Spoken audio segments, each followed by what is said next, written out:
सोमवती अमावस्या का महत्व क्या है? सोमवती अमावस्या का लाभ क्या है? हम शंकर की कैसे आराधना कर सकते हैं? हम शंकर को कैसे प्राप्त कर सकते हैं? शिव को पाने का तरीका क्या है? सोमवती साल भर में सोमवती अमावस्या 1 या 2 पड़ती है। सोमवती अमावस्या के दिन पीपल के वृक्ष की फेरी जो लगाई जाती है वो खाली नहीं लगाई जाती। चाहे कच्चे सूत से लगाओ, चाहे 108 आप हल्दी की गठान रख लो, चाहे आप कमलगट्टा रख लो, चाहे आप सिंदूर की डब्बी रख लो, चाहे आप दाग चिरौंजी रख लो, पर 108 वस्तु होना जरूरी है। पीपल देव में जिसमें 52,000 ब्राह्मणों का वासा होता है, जिस पीपल में सारी सिद्धियां प्राप्त होती है, जिस पीपल में स्वयं लक्ष्मी नारायण के साथ निवास करती है, जिस पीपल में स्वयं सूर्यदेव शनि महाराज और यमराज को विराजमान करते हैं, उस पीपल में जिसमें ब्रह्मा विष्णु शिव सदा निवास करते हैं। सोमवती अमावस्या का फल ही यही है कि जिन वर कन्या का विवाह नहीं होता, जिन लड़का लड़की का विवाह नहीं होता, जिन पति पत्नी में आपसी में टकरार चल रहा हो, अदालत तक बात पहुंच गई हो, जिस घर में शांति नहीं रह रही हो, आपस में क्लेश बड़ा मचा हो, ऐसी हो गया मन में कि अब ये तनाव बहुत बढ़ गया है, संबंध टूट जाएगा, तो निवेदन है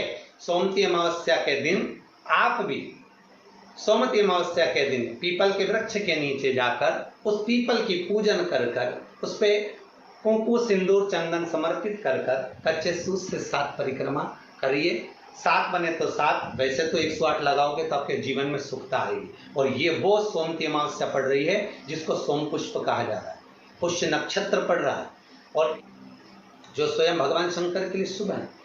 आप 108 फेरी लगाएं, चाहे दाने से लगाएं, चिरौंजी से लगाएं, जिससे भी लगाएं, पीपल की पूजन करें, जल अर्चना करें। इतना निवेदन करता हूं कि आपके घर में अशांति नहीं हो सकती, परिवार में प्रेम जरूर बढ़ेगा।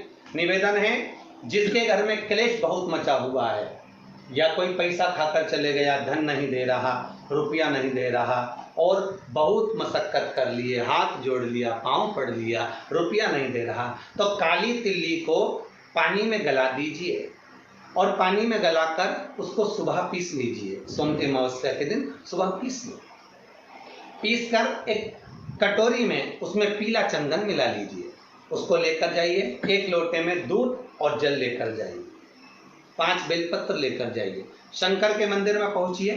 शंकर जी के शिवलिंग को वो जो तिल आपने पीसी है उस तिल को आप मिक्सर में मत पीसना, हाथ में कूटी, हाथ से कूटिए या कोई बेलन से या कोई वस्तु से उसको पीसिए और पीस कर उसका उत्तन तैयार करिए, उसमें चंदन मिलाकर शंकर के शिवलिंग को समर्पित करिए, शंकर के शिवलिंग को लगाइए। केवल शिवलिंग को ही नहीं, भगवान शंकर की संपूर्ण जलाधारी पर, जहां शंकर भगवान की बेटी अशोक सुंदरी है, कार्तिकेय जी हैं, गणेश जी हैं, उस पूरे जलाधारी में जहां पार्वती मैया भी विराजमान है, पूरी जलाधारी को समर्पित करिए। समर्पित कर कर त्रिपुंड लगाइए, अपनी 3 उंगलियां उसी चंदन पर फेर दीजिए, फेर कर अपनी कामना कर कर बेलपत्र चढ़ा दीजिए। 5 या 7 बेलपत्र आपके भाव से आप शिव को समर्पित कर दीजिए। समर्पित कर कर हाथ में कलश लेकर दूध और जल मिला हुआ पात्र लेकर शंकर को समर्पित करिए और बाबा भोलेनाथ से विनती करिए कि जिस व्यक्ति ने हमारा धन खाया है, जिस व्यक्ति ने पैसा रख लिया या कोई लेकर चले गया या कोई ऐसा काम हो गया कि वो धन आ ही नहीं रहा है, बहुत तकलीफ में है, तो बाबा से विनती करो। मुझे पूरी उम्मीद है कि सोमवती अमावस्या इस बार आप जो कर रहे हैं, अगली सोमवती अमावस्या जब आएगी, इतनी प्रसन्न चित्त में आप ये पूजन करेंगे, वापिस करेंगे और पूरे परिवार समेत करेंगे। जब आपका धन आ जाएगा, वैभव हो जाएगा, तो आप वापिस